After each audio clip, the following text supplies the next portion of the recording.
যে সমীকরণে অস্ট্রেলিয়াকে হারিয়ে অস্ট্রেলিয়ার মাটিতেই প্রথম টেস্টে জয় তুলে নিয়ে ইতিহাস করতে পারবে বাংলাদেশ, এক নজরে দেখে নিন। প্রিয় দর্শক, 5 দিনের টেস্টে তৃতীয় দিন চলে গিয়েছে, আর মাত্র টেস্টের 2 দিন বাকি রয়েছে এবং বাংলাদেশের প্রথম ইনিংসে 67 রানে পিছিয়ে রয়েছে অস্ট্রেলিয়া। দ্বিতীয় ইনিংসে ব্যাট করতে নেমে তাদের হাতে এখনও 6টি উইকেট বাকি রয়েছে।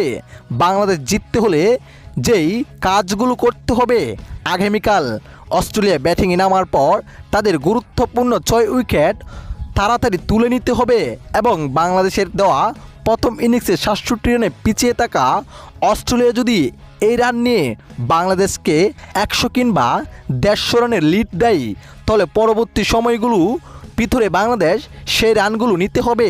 নিতে পারলেই প্রথমবারের মতো অস্ট্রেলিয়ার মাটিতে প্রথম টেস্টের জয়ে উল্লাসে মেতে উঠতে পারবে বাংলাদেশ দল। তো প্রিয় দর্শক, আপনার কাছে কি মনে হয়, এই সমীকরণ মেনে বাংলাদেশকে অস্ট্রেলিয়াকে হারিয়ে ইতিহাস করতে পারবে? কমেন্ট করে আপনার মতামতটি জানিয়ে দিবেন। ধন্যবাদ।